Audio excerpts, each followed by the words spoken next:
السلام عليكم حبايبي، رمضان كريم وكل عام وانتم بألف خير.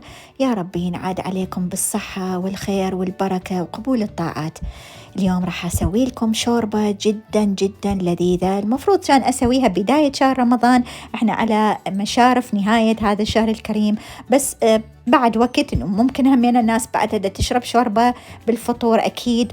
فاحب انه تجربون هذه الشوربة، راح تحبوها كلش. شوربة جدا معروفة اللي هي شوربة الأونيون سوب، فرنش أونيون سوب، أو شوربة البصل الفرنسية. أكيد أكيد كلنا سامعين عنها حبايبي. راح أسوي لكم إياها بهذا الفيديو، وإن شاء الله تعجبكم. طريقتها جدا سهلة وبسيطة، وأخذتها أنا بالضبط من شيف فرنسي.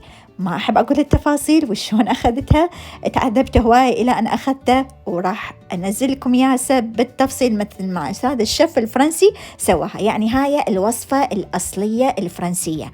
قبل ما نبلش الفيديو لا تنسون حبايبي تضغطون على زر الإعجاب، وكذلك تفعيل جرس الاشتراك حتى يوصلكم كل ما هو جديد. والأخوة غير المشتركين يا ريت تشتركون بالقناة وتنوروني إن شاء الله وتشوفون الفيديوهات مالتي. أول شيء راح نبلش بيه طبعا هو البصل. تحتاجون أنتو يعني كمية وفيرة من البصل. أنا سويت عندي 7 حبات من البصل كبير الحجم. البصل الأبيض الأصفر اللي نستعمله للطبخ، هذا ضروري أنه تستعملون النوع الصحيح. تقطعوه ترانشات، سلايسز رفيعة، شرحات رفيعة جدا جدا جدا. بقدر أني خليت تقريبا 3 إلى 4 مكعبات من الزبد تختاروا نوعية زينة، لأن هو أساس النكهة هو الزبد. كل ما الزبد نوعيته زينة وريحته طيبة، كل ما راح يعطي نكهة طيبة ومميزة لشوربة البصل. تخلوها بالقدر إلى أن تسيح. تخلون شوية زيت إذا تريدون حتى لا يحترق الزبد، وتضيفون عليه البصل. طبعا يعني الكمية هواية، أنا ضفتها على وجبتين، وتبدون تقلبون به إلى أن يذبل. هنا هو اللعبة بتذبيل البصل، وإلى أن راح نوصل لمرحلة الكراملايز أو الكرمل، يعني يصير مكرمل، يصير لونه يعني بني غامق. هذا اللون اللي أنا أريد أوصل له. تبلشون طبعا هو كل الشغل على نار متوسطة. تبلشون تقلبون بيها، تتركوها فترة بدون ما تسدون الغطاء القبغ. لا تسدون القبغ أبدا. تشوفون هاي هسه بدأ لونه يتغير. تقلبوه حتى لا يلتصق بالشعبية مال الجدر. تقلبوه، وهذه المرحلة الثانية وصلت له أنه بدأ لون البصل يتغير. ليش نشتغل على نار متوسطة؟ لأن إذا النار عالية راح يتكسب. أنا ما أريده يتكسب، ما أريد يصير مقسب وكريسبي، لا، أنا أريد يكون ذبلان. أريد أذبله للبصل على قد ما أقدر، وبنفس الوقت أريد لونه يبلش يتغير. راح يعطي نكهات غير شكل عن النكهات مالت البصل اللي إحنا متعودين عليها. راح يبدي البصل لأن بيه كمية من الكربوهيدرات والسكريات، راح يبدي يعطي طعم النشا والكربوهيدرات. هذا اللي أنا أريده بهاي الشوربة بالذات. تشوفون حبايب، تشوفون شلون تغير لونه. بعد راح ننتظر عليه إلى أن يبدي لونه بعد يغمق أكثر وأكثر وأكثر.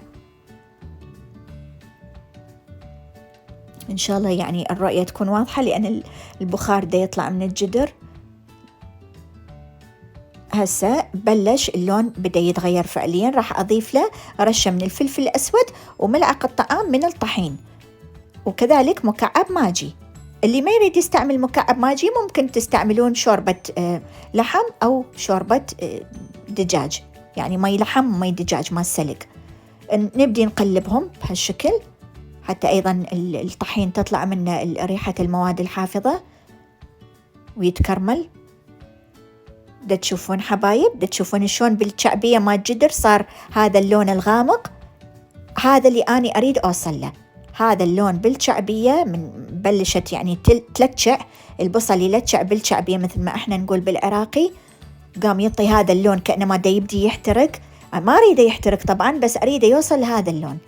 والبصل تشوفون صار لونه مكرمل. هذا اللي أنا أريد أوصل له. تشوفون هاي بعد أنا تركته أكثر. كل ما لونه يغمق أكثر كل ما أحسن وأحسن. هو هذا اللي أنا أريد أوصل له، هاي المرحلة الأخيرة. تشوفون البصل تماما ما أريد أشوف بيه أي حبة بيضة، ما أريد أشوف بياض بالبصل، بس لون بني غامق. راح أضيف من لتر إلى لتر ونص من الماء المغلي الساخن. طبعا الوصفة الأصلية مال الفرنسيين، بس حبيت أقول لكم يا اللي يقدر يستعمله واللي يريد يستعمل الوصفة الأصلية. قبل ما تضيفون المي تضيفون النبيذ الأبيض، الواين الأبيض، فد مقدار ربع كوب تضيفوه يغلي وياه، بعدين تضيفون المي للي يريد يستعملها، للي ما عنده مشكلة. أنا ما راح أدخل هسه يعني بالديانات وهذا ممنوع عندنا وهذا حلال يمكم، لا، هي هاي الوصفة الأصلية، أنا بس للأمانة دا أقول لكم إياها.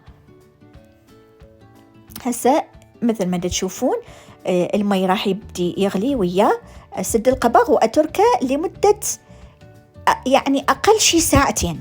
كل ما يغلي أكثر كل ما أحسن، تمام. شوربة البصل كل ما تعوفوها تغلي على نار هادئة، تعوفوها ساعتين 3 حتى لو 4 يكون أحسن، وتطفون عليه ثاني يوم تجون هم كل ما يغلي أكثر كل ما أحسن تصير بجودة ونكهة أروع.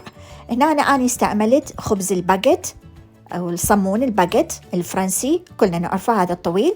تقطعوه شرحات مثل ما تشوفون، تدهنوه بزيت الزيتون وتدخلوه للفرن حتى يتحمص. إذا ماكو الباجيت ممكن تستعملون أي صمون عادي، صمون إيطالي، أي نوع صمون، بس أهم شيء إنه تحمصوه بالفرن ويكون صمون من نوع خلينا نقول يابس، يعني مو صمون من هذا التايخ اللين. صمون التركي مستحيل هذا، يعني لا تفكرون تستعملوه.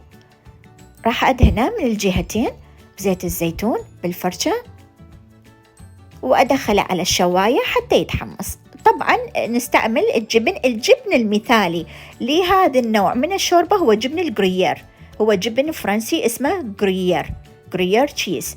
هذا موجود عندنا احنا، يعني بالنسبة اللي عايشين بنورث أمريكا أو بأوروبا كل الأسواق موجود عندهم جبنة الجريير.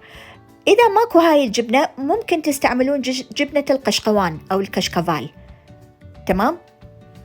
موتزاريلا ما أنصح بها أبد، لازم يكون عندها شوية نكهة قوية حادة، تمام. فهاي هسه الشوربة صارت عندي، أنا تركتها 3 ساعات تقريبا، أكثر من 3 ساعات خليتها تغلي، يعني المي نقص منها خليتها لبعد صارت. تشوفون شلون. هسه راح أخليها بكاسات.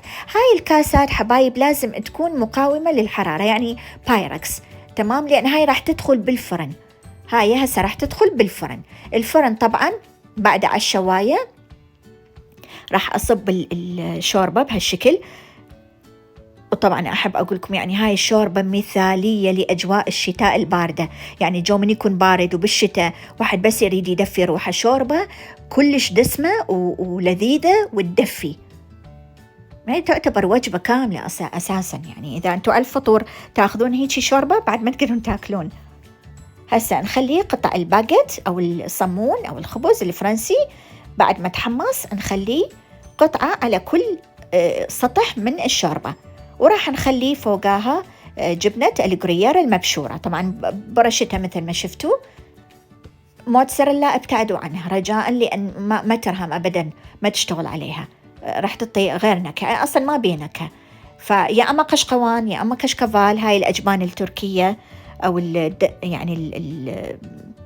أعتقد بلغاري الكشكفال، أو الجريير هو المثالي. هسا أدخلها للفرن تحت الشواية، أخليها بس إنه الجبن يذوب، هذا كل اللي أريد أحصل عليه، يذوب يسيح. وهسه صارت الشوربة جاهزة. ولو تشوف يعني لو بس تحسون بالريحة يعني فتشي خيالي. إن شاء الله يكون عجبكم الفيديو وجربوها راح تحبوها، وإن شاء الله نلتقي بفيديوهات قادمة. أحبكم هواية وكل عام وانتم بألف خير.